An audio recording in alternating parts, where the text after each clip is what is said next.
আসসালামু আলাইকুম, welcome back to my channel আসিয়াস ডেইলি কুকিং অ্যান্ড টিপস। আশা করছি আপনারা সবাই খুব ভালো আছেন। আলহামদুলিল্লাহ, আমি আল্লাহর অশেষ রহমতে খুব ভালো আছি। তো নিশ্চয়ই প্ল্যাটারটা দেখে বুঝে গিয়েছেন আজকে একটি অন্যরকম আয়োজন নিয়ে আপনাদের সামনে হাজির হয়ে গিয়েছি। হ্যাঁ, আজকে আমার ছোট ছেলের একটা বিশেষ দিন উপলক্ষে আমি ওর জন্য একটু স্পেশাল করে রান্নাবান্না করেছিলাম। তো সেই রেসিপিগুলাই একটু শেয়ার করব, সাথে ছোট করে একটু ব্লগ থাকবে শেষের দিকে। তো সাথেই থাকুন, দেখতে থাকুন আজকের পুরো ভিডিওটি।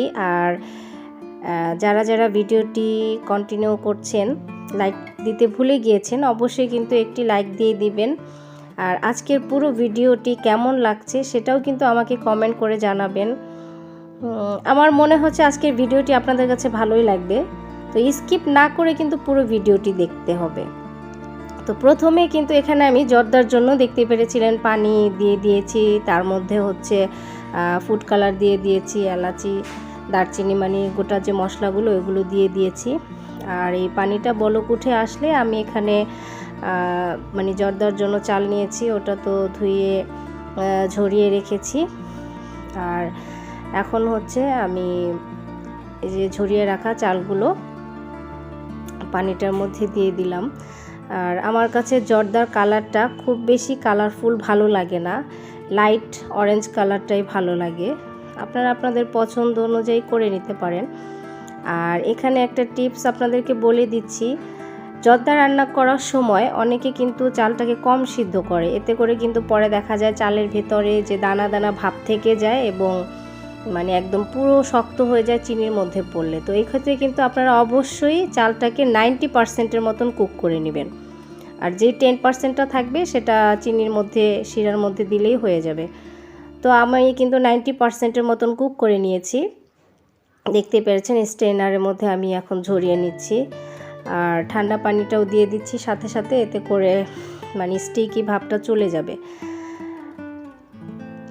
তো এখানে একটা হাঁড়ির মধ্যে আমি পরিমাণ মতন চিনি দিয়ে একটু পানি দিয়ে দিলাম, আর এখানে স্বাদ মতো একটু লবণ দিয়ে দিয়েছি, আর এখানে বেশ অনেকটা পরিমাণে ঘি দিয়ে দিয়েছি। তো জর্দার মেইন স্বাদ নিয়ে আসে কিন্তু এরকম বেশি করে একটু ঘি দিয়ে দিলে। তো এখানে যে আমি যে জর্দার রাইসটা ঝরিয়ে রেখেছিলাম সেটা কিন্তু চিনি শিরাটা গলে যাওয়ার পরে দিয়ে দিয়েছি।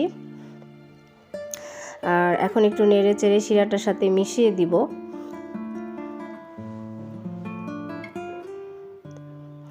আর এখানে কিছু আমি মোরব্বা, কিশমিশ, কাঠবাদাম এগুলো দিয়ে দিয়েছি। আপনারা আপনাদের পছন্দ অনুযায়ী যে কোনো ধরনের ড্রাই ফ্রুট এখানে ব্যবহার করতে পারেন। এখন আমি একটা দমে বসিয়ে দিলাম।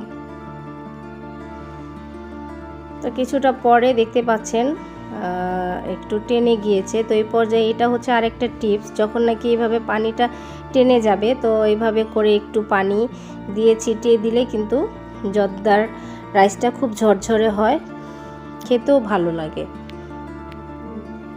আর আমি তো ভয়েস ওভার করছি পরে, আসলে জর্দাটা কিন্তু অনেক মজা হয়েছিল।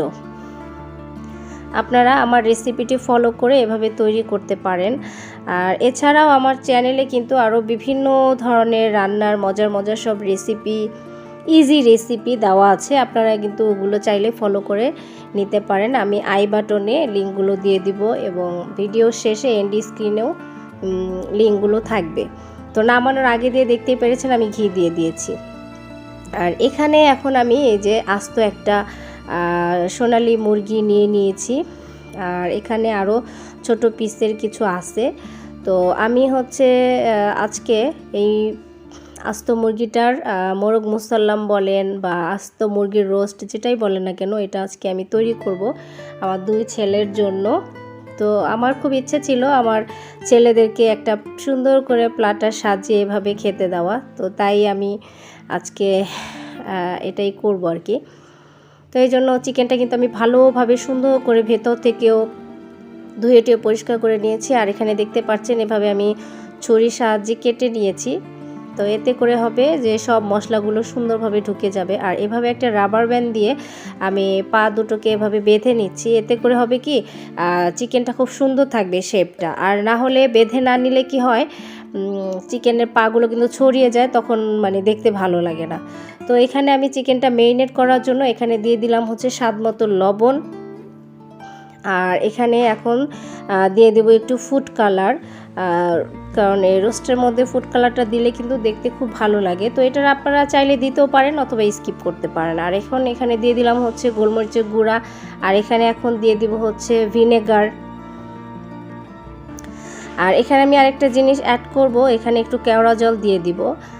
চিকেনের থেকে কিন্তু একটা স্মেল আসে, তো আপনারা যদি রোস্ট করার সময় এভাবে একটু কেওড়া জল ব্যবহার করেন সেক্ষেত্রে কিন্তু চিকেন থেকে খুব সুন্দর স্মেল আসবে, ভালো লাগবে খেতে। তো এখন হচ্ছে হাতের সাহায্যে আমি চিকেনটাকে বেশ ভালোভাবে একদম মেরিনেট করে প্রায় 2 ঘন্টার জন্য রেখে দিব। আর এখানে দেখতে পাচ্ছেন বুটের ডালটাকে আমি সিদ্ধ করে নিয়েছি, এখন পাটায় বেটে নিব, কাবাবের জন্য করব এটা। আর এখানে দেখতে পাচ্ছেন আমি কিন্তু এখানে বিফ নিয়ে নিয়েছি, তো বিফটাকে আমি হাতে মেখে রান্না করব। তো এই জন্য যা যা লাগবে সব এখানে আমি দিয়ে নিয়েছি। এখানে আছে আদা রসুন পেস্ট, হলুদের গুঁড়া, মরিচের গুঁড়া, ধনিয়ার গুঁড়া, জিরার পেস্ট, আর এখানে একটা মশলা, এটা হচ্ছে জয়ফল, জয়ত্রী, পোস্তদানা, কাঠবাদাম, কাজু বাদাম, তারপর যে চীনা বাদাম, এগুলোর একটা পেস্ট করা, সেটা দিয়ে নিয়েছি। আর আছে পেঁয়াজ, টমেটো, আর এখানে গোটা মশলাগুলোকে আমি একটু থেতো করে দিয়েছি। আর এখন এখানে আমি তেলও দিয়ে দিয়েছিলাম পরিমাণ মতন, আর হাতের সাহায্যে মেখে এখানে একটু কেওড়া জল দিয়ে দিয়েছি। আর এখন এখানে দিয়ে দিলাম হচ্ছে 3টা কাঁচামরিচ। তো এখন দিয়ে আমি হচ্ছে গোস্তটাকে বেশ ভালোভাবে আমি ভুনা ভুনা করে রান্না করে নেব। তো এই যে দেখতে পাচ্ছেন গোস্তটার মধ্যে কিন্তু বলক উঠে এসেছে। তো মাশাআল্লাহ দেখুন কালারটা কিন্তু কতটা সুন্দর হয়েছে। আর এই যে ডালটা কিন্তু বেটে নিয়েছি, আর এই যে সেই চিকেন কিমা, এই রেসিপিটা কিন্তু অলরেডি আমার চ্যানেলে দেওয়া আছে। আপনাদেরকে আমি বলেছিলাম চিকেন কিমা দিয়ে বিভিন্ন ধরনের রেসিপি করা যায়। তো প্রথম রেসিপিটা আজকে শেয়ার করছি, এই চিকেন কিমাটা দিয়ে আমি হচ্ছে টিকিয়া তৈরি করব। তো চিকেন কিমাটা তৈরি করেছি, এটা আমি লিঙ্কে দিয়ে দিব, আই বাটনে লিঙ্কে আমি এটা দিয়ে দিব। আর এখানে আমি এখন কাবাব মশলা, এখানে আমি এখন 1 চামচ দিয়েছি, আর পরে অবশ্য আরও 1 চামচ দিয়েছিলাম। আর এখানে একটা ডিম ফেটে নিয়েছি। তো এই ডালের সাহায্যে সব কিছু আমি ভালোভাবে মাখিয়ে নেব। এতে কিন্তু আর কোনো ধরনের কোনো মশলা ইউজ করার দরকার নেই, কারণ যারা আপনারা আমার আগের চিকেন কিমার ভিডিওটি দেখেছেন তারা তো নিশ্চয়ই দেখেছেন যে এর মধ্যে আমি কি ধরনের মশলাগুলো ব্যবহার করেছি, তাই কিন্তু এর মধ্যে আর বাড়তি কোনো মশলা ব্যবহার করার কোনো প্রয়োজন নাই। তো এখন আমার হাতের সাহায্যে একটু ঘি দিয়ে, আমি হাতটা কিন্তু আগে ক্লিন করে নিয়েছিলাম ভালোভাবে, তো ঘি দিয়ে এখন হচ্ছে আমি টিকিয়ার শেপ দিয়ে নিচ্ছি। আপনারা আপনাদের পছন্দ অনুযায়ী যে কোনো ধরনের শেপ করে নিতে পারেন। তো এভাবে করে সব টিকিয়ার শেপগুলোকে আমি দিয়ে নিব। আর এই টিকিয়াটা খেতেও কিন্তু খুবই মজা হয়েছিল। আমার ছোট ছেলে বলেছিল সবচেয়ে স্পেশাল হয়েছে আজকে কাবাবটা। তো এই যে দেখতেই পাচ্ছেন সব কাবাবগুলো আমি কিন্তু বানিয়ে নিয়েছি। এখন হচ্ছে কাবাবগুলো ভাজার জন্য আমি কড়াইতে তেল বসিয়ে দিয়েছি, আর এই পাশে চুলাতে আরও একটা কড়াই বসিয়ে দিয়েছি। আমি পাশাপাশি দুটো চুলাই রান্না করব। এই পাশে চুলাটাতে হচ্ছে চিকেনটা ভেজে নিব, আর ওই পাশে চুলায় হচ্ছে আমি কাবাবটা ভেজে নিব। তো চিকেনটা ভাজার জন্য কিন্তু আমি ওখানে একটু ঘি দিয়ে দিয়েছিলাম। আর এই যে এখন এখানে আমি কাবাবগুলোকে ভেজে নিব। তো এই টিকিয়াটা একটু লাল লাল করে ভাজলেই কিন্তু দেখতে ভালো লাগে, খেতেও ভালো লাগে। তো এভাবেই কিন্তু আমি একটু লাল লাল করে ভেজে নেব। আর আরেকটা কথা বলি, এখানে আমি কিন্তু ডাল ব্যবহার করেছি, এর মধ্যে কিন্তু কোনো বেসন, চালের গুঁড়া বা আর কোনো কিছু কিন্তু আমি ইউজ করিনি। তো আপনারা কিন্তু পুরো এভাবে রেসিপিটি ফলো করেই বানাতে পারেন। তো এই যে মেরিনেট করা চিকেনটা এখন হচ্ছে এপাশে চুলায় আমি দিয়ে দিচ্ছি। এটাকে আমি বেশ ভালোভাবে পুরো চিকেনটা ভেজে নিব। আর দেখতে পাচ্ছেন মাশাআল্লাহ কত সুন্দর হয়েছে কাবাবের কালার। আর চিকেনটাও কিন্তু মোটামুটি এই যে দেখতে পাচ্ছেন ভেজে নিয়েছি, সুন্দর করে ভাজা হয়ে গিয়েছে। এখন চলে যাব রান্নার প্রসেসে। তো যেই কড়াইয়ের মধ্যে আমি চিকেনটা ভেজেছি ওই কড়াইয়ের মধ্যেই ওই তেলের সাথে আমি আরও কিছুটা পরিমাণ তেল দিয়ে দিয়েছি। আর এখানে তেলের মধ্যে গোটা মশলাগুলো দিয়ে দিয়েছি।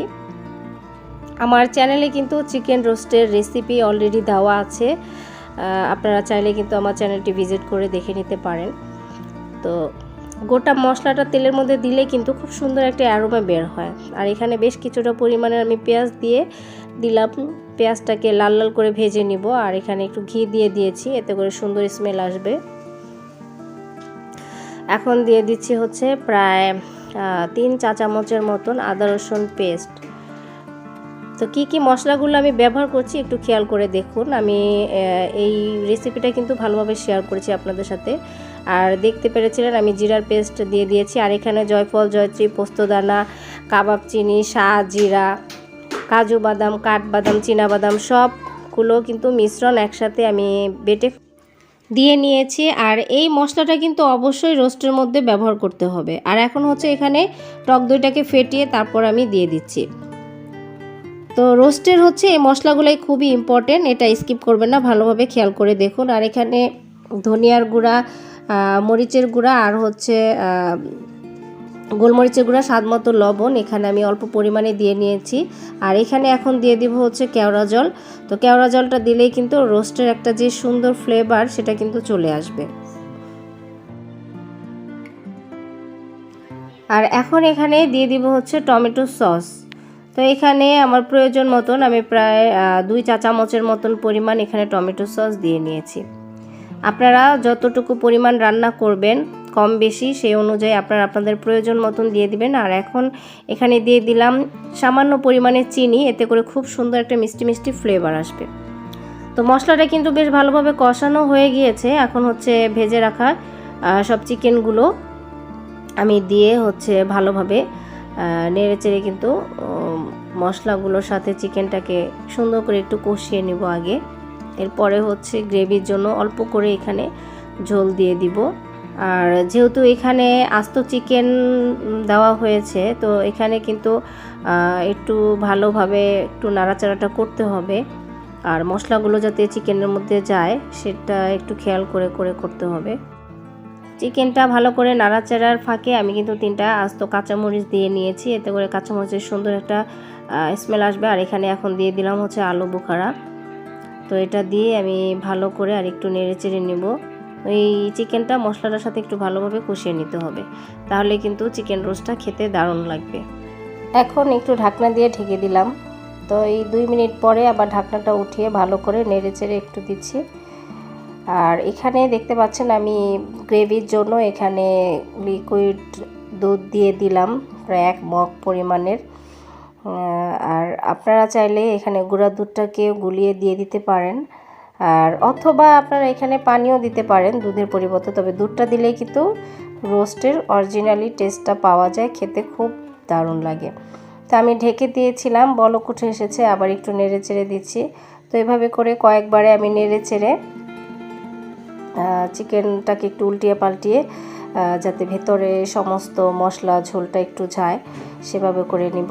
আর একটু গ্রেভি করেই আমি হচ্ছে চিকেন রোস্টটাকে নামিয়ে নিব। তো ফাইনালি নামানোর আগে এখন আমি আরও কিছুটা পরিমাণের ঘি দিয়ে দিলাম। তো ঘিতে কিন্তু খুব সুন্দর একটা রাজকীয় ফ্লেভার নিয়ে আসবে এই মোরগ মুসাল্লামের মধ্যে। তো আমার রেসিপিটি ফলো করে কিন্তু আপনারা এভাবে করে তৈরি করে নিতে পারেন। আশা করছি আপনাদের কাছে ভালোই লাগবে। তো মোটামুটি কিন্তু প্রায় একদম হয়ে গিয়েছে। এখন এখানে দেখতে সুন্দর লাগার জন্য আমি কিছুটা পরিমাণে গুঁড়ো দুধ ছিটিয়ে দিব এবং দিয়ে দিব হচ্ছে পেঁয়াজের বেরেস্তা, এতে করে দেখতেও ভালো লাগবে এবং খেতেও ভালো লাগবে।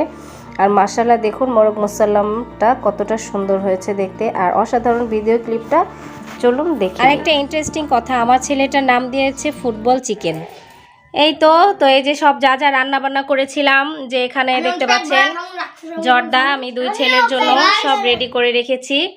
আর এই যে এখানে আস্ত মোরগ মুসাল্লাম, এখানে আছে কাবাব, আর আমি একটু ডেকোরেশন করে নিয়েছি প্লেটটা। আর এই যে হচ্ছে সাফির বেবি, সালাম দাও সবাইকে। তো সাফির বেবির খাতনা করা হয়েছে। তো আমার শখ ছিল ছেলেকে এইভাবে করে একটু প্লাটার সাজিয়ে খেতে দেওয়া। আসলে এভাবে আমরা করে ঘরোয়াভাবেই একটু আয়োজন, জাস্ট এটা আর কিছু না। আর এখানে আদিব হচ্ছে সাফিরকে সঙ্গ দিচ্ছে বড় ভাই হিসেবে। একটু সালাম দাও সবাইকে। হ্যাঁ ঠিক আছে, এখন খাও। তো এখন ছেলেরা আর কি খাবে, দেখি আমার ছেলেরা এই মুরগিটা শেষ করতে পারে কিনা, দুই ভাই মিলে।